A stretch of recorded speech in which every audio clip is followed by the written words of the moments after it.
जरा सोचिए, कोई लड़की हजारों सपने लेकर अमेरिका जाती है अपने जीवन साथी से शादी करने के लिए, एक नया जीवन शुरू करने के लिए, लेकिन शादी से कुछ दिन पहले उसे हिरासत में ले लिया जाता है और जबरदस्ती इंडिया डिपोर्ट कर दिया जाता है। अमृतसर की सुखजीत कौर के साथ भी कुछ ऐसा ही हुआ।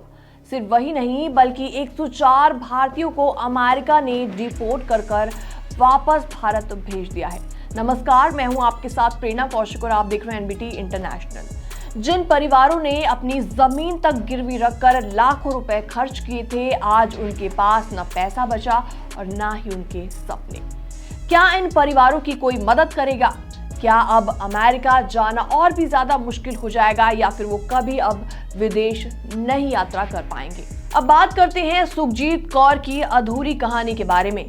अमृतसर के वेरपाल गांव की 26 साल की सुखजीत कौर अपने मंगेतर से शादी करने के लिए अमेरिका गई थी, लेकिन शादी से कुछ दिन पहले अमेरिकी इमिग्रेशन अधिकारियों ने उन्हें पकड़ लिया और वापस इंडिया डिपोर्ट कर दिया।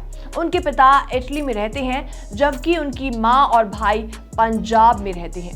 इस घटना ने पूरे परिवार को सदमे में डाल दिया। सिर्फ सुखजीत ही नहीं बल्कि पंजाब के कई परिवारों के बेटे बेटियां अमेरिका में बसने के सपने लेकर निकले थे।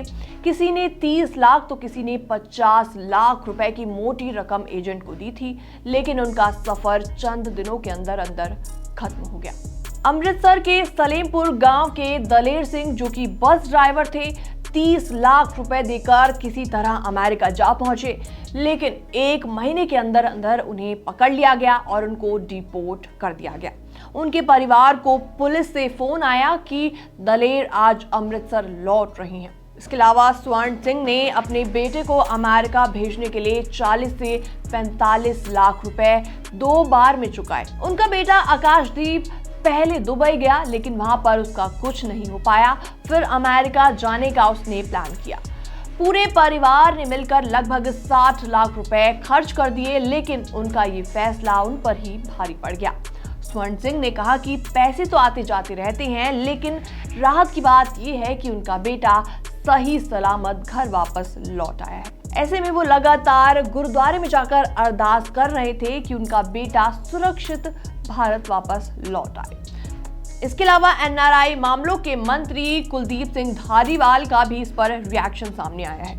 नीचे सर, बीते कल जो कुछ हुआ वो बहुत ही बुरा हुआ और जैसे हमारे भारतीयों को लाया गया, एक फौज के जहाज में बड़ा टेरर क्रिएट किया गया और उन्होंने जो बाहर आके बताया कि हमें हथकड़ी और जंजीरें वगैरह मार देती गई, पैरों के बूट जो थे उनके और तस्मे भी खोल दिए गए, तो ये सर बहुत खतरा। ये मनुष्य अधिकार जो है उनकी घोर उल्लंघना है।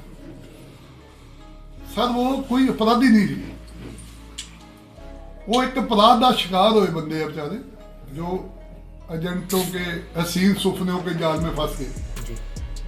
जो एजेंट उनको दिखाते रहे कि आप 45 लाख दे दो, 40 लाख दे दो, आपको ऐसे एयरपोर्ट में उतार देंगे, ऐसे एयरपोर्ट में उतार देंगे। वो बेचारे 100 लोग थे, वो फंस गए उनके जाल।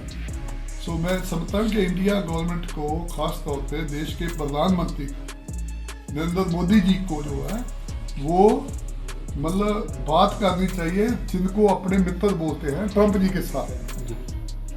और आगे से कोई भी ऐसा कोई हमारा आदमी उन्होंने रिपोर्ट करना है तो हमारे उधर काउंसलेट जनरल है, हमारा एम्बेसडर है, उधर बहुत बड़ा हमला फैला है अमेरिका में। तो हमारा कोई भी व्यक्ति है, उनको हमारे जो काउंसलर अधिकारी है उनके हवाले करना चाहिए। वो लोग प्रबंध करेंगे उनको वापस भेजेंगे। ऐसे उनको ले आना, ऐसे टेरर क्रिएट करना, सर ये बहुत करता है।